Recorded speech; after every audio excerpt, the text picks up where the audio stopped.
बिस्मिल्लाहिर्रहमानिर्रहीम। Rectangular components जो हमने वेक्टर प्रोडक्ट स्टार्ट किया हुआ है स्टूडेंट, उसकी प्रॉपर्टीज़ की ये पांचवी प्रॉपर्टी और लास्ट प्रॉपर्टी है।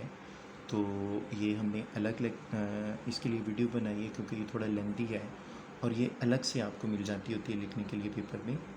सो यहाँ पे मैंने हेडिंग दे दी है रेक्टेंगुलर कंपोनेंट के लिए, और सामने अपने वो जो यूनिट वेक्टर के नोट्स थे उसके लिए हमने एक वो सर्कल भी बना लिया जिसमें हमने 3 ले लिए हैं, आई, जे और के।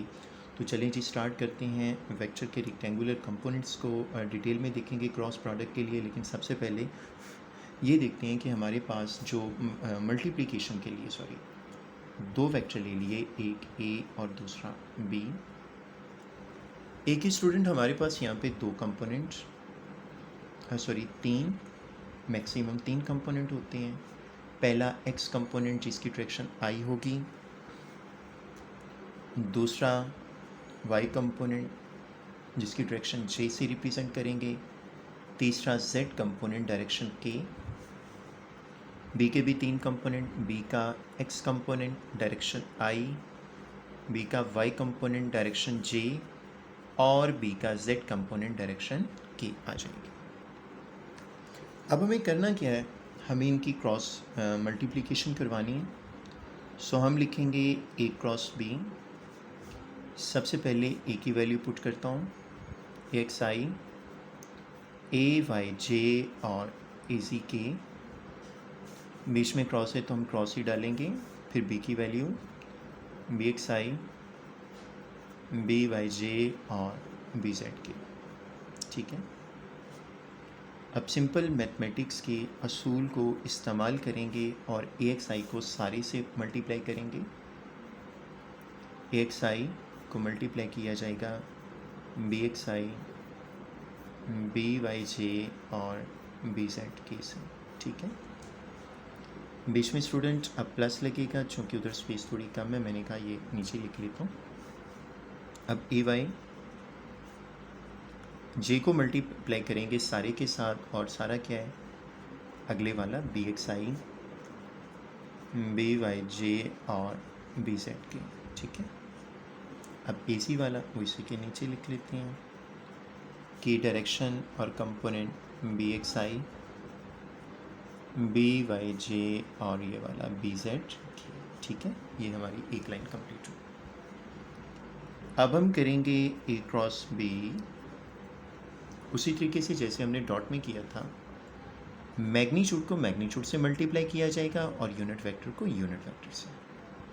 सो ए एक्स को किससे मल्टीप्लाई करेंगे, बी एक्स, अंदर क्या आ जाएगा आई क्रॉस आई, बीच में प्लस, ए एक्स को बी वाई से,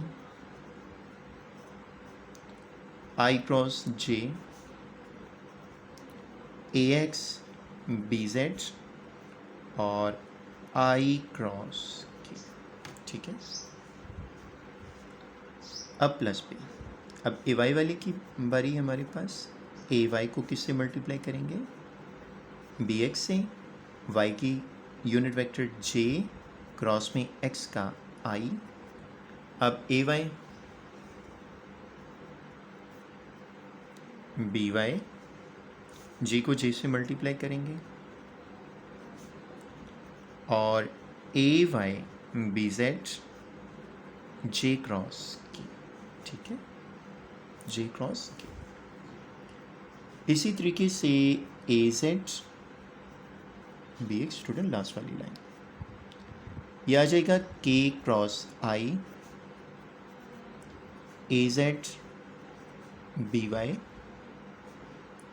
के cross J, A Z B Z के क्रॉस के। ये हमारी एक मल्टीप्लिकेशन कंप्लीट हो चुकी। अब हम ज़रा इसकी वैल्यूज़ को पुट करेंगे। सो देखिए, पहले नंबर पे ए एक्स बी एक्स है, आई क्रॉस आई 0, फिर A X B Y, I cross J, I cross J, answer क्या होगा कि A X B Z I cross K. Student I को के से करेंगे, देखिए मैं रिवर्स आ रहा हूँ तो आंसर जे होगा, लेकिन साथ में माइनस लगेगी। ठीक है ना, पिछले लेक्चर में ये बता चुका हूँ। ये जो एरो डाले हुए हैं, अगर तो आप एरो की डायरेक्शन में जाएंगे तो वैल्यूज़ पॉजिटिव आएंगी, लेकिन अगर आप इसके रिवर्स चलेंगे तो वैल्यूज़ नेगेटिव आएंगी। अब आई क्रॉस ई कर लिया हमने। अब यहाँ से ए वाई बी एक्स जे क्रॉस आई, स्टूडेंट जे क्रॉस आई तो उल्टा जा रहे हैं, माइनस के। नेक्स्ट ए वाई बी वाई सेल्फ आ गया, ज़ीरो होगा। ए Y B Z J cross के है अभी, जे क्रॉस के, सो आंसर क्या होगा, आई होगा। अब ये वाली ए जेड बी एक्स के क्रॉस आई, के क्रॉस आई, सो देखें जे A Z B Y K cross जे, के क्रॉस जे, देखिए रिवर्स आ रहा हूँ तो माइनस आई होगा, प्लस में ए जेड बी जेड और ये वाला फैक्टर ज़ीरो हो गया। ए क्रॉस बी ये ज़ीरो, ए एक्स बी वाई के प्लस माइनस ए एक्स बी जेड ये जे, माइनस में ए वाई बी एक्स साथ में के, ये फैक्टर ज़ीरो हो गया। और ए वाई बी जेड साथ में आई, ए जेड बी एक्स साथ में जे और ये प्लस माइनस माइनस ए जेड बी वाई, सॉरी ये आई है, सो प्लस में ज़ीरो हो गया। अब ज़ीरो वाले को छोड़ देंगे। ए क्रॉस बी, देखिए स्टूडेंट अब हमारे पास आई वाली दो वैल्यूज़ हैं, यानी यहाँ पे भी आई है और ये भी आई है, तो आई वाले फैक्टर्स को पहले ना लिख लूँ। ए वाई बी जेड आई, ये माइनस में ए जेड बी वाई साथ में आई। इसी तरीके से जे वाले भी दो हैं, ये देखें जे और ये भी क्या है जे। अब ये वाला लिख रहा हूँ, माइनस में ए एक्स बी जेड जे और ये प्लस वाला ए जेड बी एक्स जे आ गया।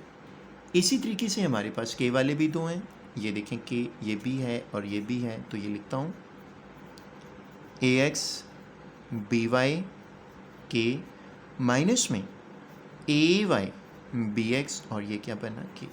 अब ये स्टूडेंट हमारी क्रॉस मल्टीप्लिकेशन रेक्टेंगुलर कंपोनेंट की कंप्लीट हो चुकी है। इसी को अगर हम डिटर्मिनेंट फॉर्म यानी मैट्रिसेस में जो डिटर्मिनेंट फॉर्म होती है अगर उसमें देना चाहें तो हम लिख सकते हैं इन डिटर्मिनेंट फॉर्म या मैट्रिसेस फॉर्म भी इसे कह सकते हैं। सो इसके लिए आप क्या लिखेंगे, ए क्रॉस बी। आप जो 9th-10th में आपने मैट्रिसेस पढ़े थे तो डिटर्मिनेंट का सिंबल डाला। अब देखिए आपके पास कितने यूनिट वेक्टर आ रहे हैं, आई जे और के, तो ऊपर पहला लिखेंगे आई, फिर जे और फिर ये वाला के। अब पहले वेक्टर के कंपोनेंट जो कि तीन होते हैं, ए एक्स ए वाई और ए सी।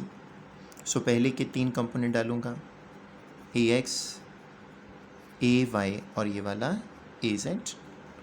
और इसी तरह नीचे सेकंड है तो बाद में बी के कंपोनेंट डाल दिए जाएंगे, बी एक्स बी वाई और ये वाला बी जेड। सो ये स्टूडेंट हमारे पास रेक्टेंगुलर कंपोनेंट का टोटल प्रोडक्ट बनता है। यानी इस वाली चीज़ को आप चाहें तो इस फॉर्म में भी लिखा जा सकता है, ये उसको लिखने का दूसरा अंदाज़ है। ये मैथ वाले बच्चे ज़्यादा इसे बेहतर जानते हैं, जो आगे जाके आप वेक्टर सब सॉरी ये मैट्रिसेस पढ़ेंगे तो इसमें आपको ये डिटर्मिनेंट लेना तीन टर्म्स के सिखाए जाएंगे।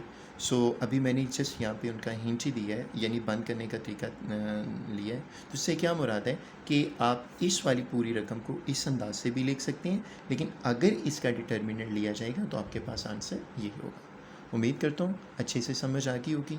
सो इंशाल्लाह ताला अगली वीडियो में मिलती हैं, तब तक के लिए अल्लाह हाफिज़।